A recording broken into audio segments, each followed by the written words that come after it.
Bonjour bien-aimés, alors je reviens vers vous par rapport à ce message que le Seigneur m'a mis à cœur, cet enseignement plus particulièrement, qui relate justement de la nourriture spirituelle. Alors pour cela, bien-aimés, nous irons directement dans l'évangile de Matthieu, chapitre 4, verset 4.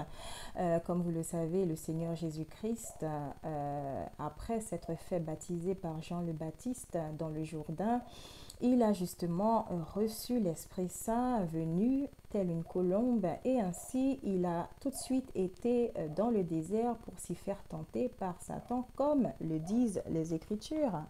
Donc Satan qui à plusieurs reprises a tenté de le faire tomber puisque je vous rappelle bien aimé que Satan ne peut que nous faire des suggestions, il ne peut pas nous forcer à pécher. Alors le Seigneur lui a rappelé ceci, il est écrit, en mentionnant les Saintes Écritures, l'homme ne se nourrira pas de pain seulement, mais de toute parole qui vient de la bouche de Dieu. Alors comprenez par ceci, bien-aimés, que nous-mêmes, chrétiens, que nous-mêmes croyants, nous ne devons pas uniquement nous affectionner aux choses de la terre, mais premièrement aux choses d'en haut, c'est-à-dire à cette nourriture spirituelle qui est la parole de Dieu, mais aussi à la prière. C'est en priant Dieu le Père que nous sommes forgés, fortifiés, édifiés dans notre esprit, mais également dans notre foi, et qui fait que nous restons debout et que nous sommes justement inébranlables même face à l'adversité, bien-aimés.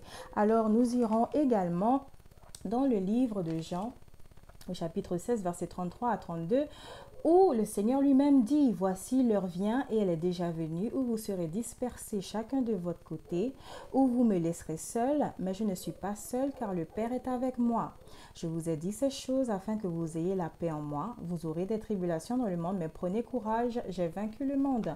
Alors encore une fois, bien-aimés, tout cela pour vous dire que le Seigneur, lorsqu'il établissait son ministère sur terre, entouré de ses disciples, il leur faisait comprendre justement que les tribulations par lesquelles il passerait, que lui-même également, y sera assujetti. Et c'est pourquoi il dit effectivement que lui-même, il ne sera pas seul, que Dieu sera avec nous.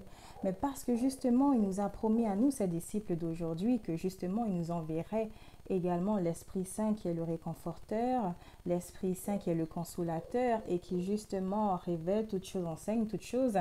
Alors, il nous fait comprendre qu'il est avec nous. Et lui-même, il le dit, bien-aimé, dans les Saintes Écritures, je serai avec vous jusqu'au bout du monde, c'est-à-dire même quand viendront les tribulations.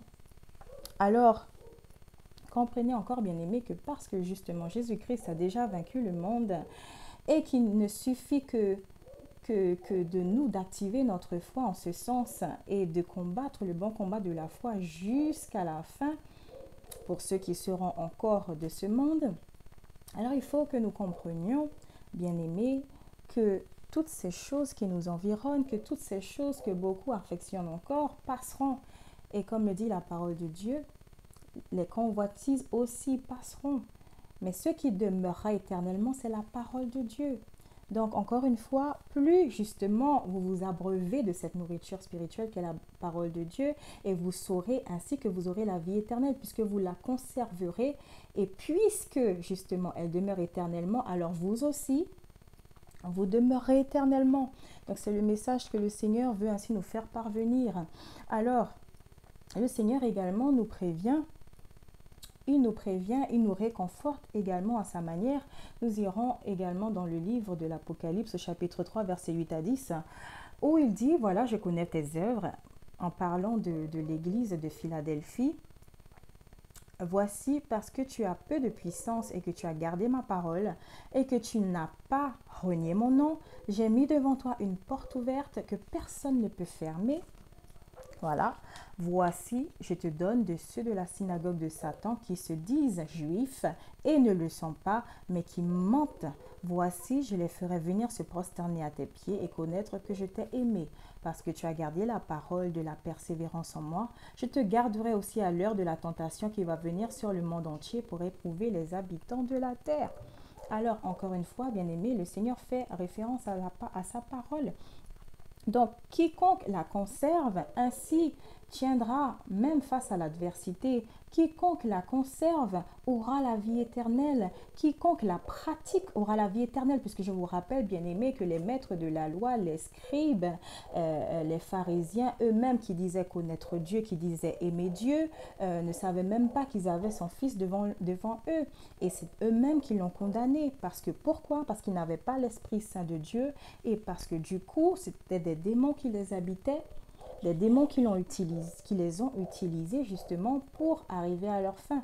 Mais encore une fois, bien aimé, cela devait arriver pour que la prophétie s'accomplisse et que Jésus-Christ justement paye pour nos propres péchés par le biais justement de nos ancêtres.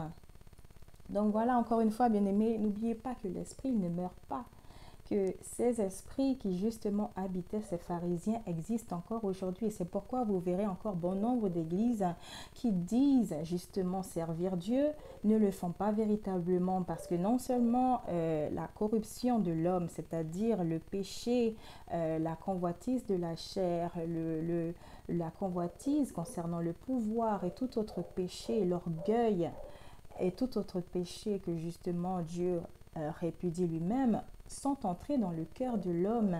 Et puisqu'ils n'ont pas veillé, puisqu'ils n'ont pas gardé la parole de Dieu, alors ces hommes-là, s'ils ne se repentent pas, iront dans le lac de feu, bien-aimés. Il en est de même pour les fidèles qui les suivent, parce qu'ils ne cherchent pas la face de Dieu, parce qu'ils ne cherchent pas justement à connaître Dieu, mais qu'ils ne se basent que sur la foi des autres. Et je vous rappelle, bien aimé, que la vie éternelle, ce n'est pas en groupe, c'est individuel. Donc, si vous n'avez pas fait cette démarche d'aller vers Dieu vous-même, de véritablement savoir qui il est et de garder sa parole, alors votre âme est littéralement en danger, bien-aimé. Donc, nous irons également toujours dans l'Apocalypse, cette fois-ci au chapitre 13, verset 15 à 17. Et il fut donné d'animer l'image de la bête, afin que l'image de la bête parlât, et qu'elle fit que tous ceux qui n'adoraient pas Dieu, n'adoraient pas l'image de la bête, fussent tués. Et elle fit que tous, petits et grands, riches et pauvres, libres et esclaves, reçussent une marque sur leur main droite ou sur leur front, et que personne ne put acheter ni vendre sans avoir la marque, le nom de la bête ou le nombre de son nom. Donc comprenez, bien-aimés, encore une fois, que le fait, par ce verset biblique, que le fait de ne pas garder la parole de Dieu fait que justement nous nous rendons vulnérables à l'ennemi. Nous ouvrons une porte à l'ennemi qui justement se réserve le droit de régner dans nos vies et d'y installer le péché, si ce n'est de nous y engouffrer. Donc encore une fois, par justement toutes ces choses matérielles de ce monde, que ce soit les nouvelles technologies, le portable, l'ordinateur, ainsi que tout autre gadget, que ce soit les médias en tout genre qui viennent en masse tous les jours vous interpeller pour justement vous rendre encore plus vulnérable, pour vous rendre encore plus zombie, je dirais, pour encore vous rendre plus distrait par rapport à toutes les choses que ce monde a à offrir. Ainsi, vous vous écartez de Dieu, vous vous détournez de Dieu, vous n'entendez même pas sa voix, même lorsqu'il vous appelle, même lorsqu'il vous rappelle à l'ordre. Ainsi, vous êtes devenus sourds pour beaucoup, malheureusement, parce que justement, Satan, par toutes ces suggestions qu'il vous fait au jour le jour, quand vous décidez justement de le laisser prendre le pas et vous ne le repoussez pas, alors il s'installe encore et toujours dans vos vies. C'est ainsi que beaucoup justement n'ont pas cette nourriture spirituelle qui peut les faire accéder au salut.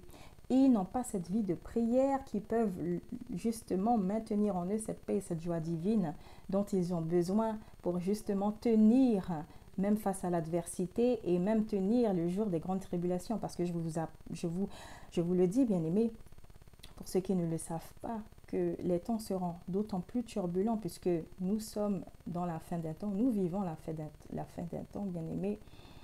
Et donc, sachez qu'un moment viendra où justement nous n'aurons plus cette monnaie. Un temps viendra où justement tous ceux qui refuseront de s'assujettir à Satan littéralement seront persécutés davantage. Certains justement perdront la vie.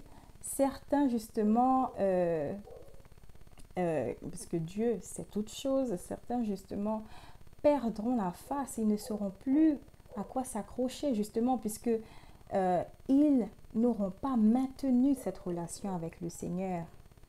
Alors encore une fois, bien-aimés, comprenez que cette guerre spirituelle qui engage nos âmes est véritable et que justement il faille que nous vaquions à la prière pour nous fortifier, nous forger, nous édifier spirituellement, que nous puissions justement ne plus être assujettis, ne plus être abrutis par les choses de ce monde, que nous ne fondions pas notre foi en l'homme mais en Jésus-Christ seul, parce que comme nous le disions, il viendra bientôt et il viendra récupérer son Église, c'est-à-dire ceux qui n'ont pas été corrompus dans leur foi, ceux qui ont tenu le coup, qui ont tenu bon jusqu'à la fin.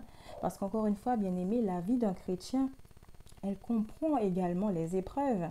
Nous ne pouvons pas être plus grands que notre Maître. Donc, Jésus-Christ lui-même est passé par là, puisqu'il s'est fait lui-même humble pour nous et puisqu'il a bien voulu justement souffrir. Il a bien voulu se faire littéralement lyncher par les hommes pour vous et moi, afin que nous-mêmes, nous puissions être édifiés et accéder au Père. Alors, comprenez cette réalité, bien-aimés. Alors, j'irai pour cela justement dans le livre des Romains, au chapitre 8, verset 35, où Paul justement adresse une lettre aux croyants romains pour justement les édifier, pour justement les encourager, où il dit qui accusera les élus de Dieu? C'est Dieu qui justifie. Qui les condamnera? Christ est mort, bien plus il est ressuscité, il est à la droite de Dieu et il intercède pour nous. Qui nous séparera de l'amour de Christ? Sera-ce la tribulation ou l'angoisse ou la persécution ou la faim ou la nudité ou le péril ou l'épée? Donc comprenez, bien-aimés, par ce verset biblique qui est très poignant, comprenez que l'homme spirituel, en se faisant sanctifier, c'est-à-dire en s'abreuvant de la parole de Dieu et en gardant une vie de prière, ainsi, bien-aimés, ils ont l'assurance du salut. Pourquoi? Parce que tout comme leur Maître Jésus-Christ, ils s'assujettissent à sa volonté, ils s'assujettissent à ses commandements.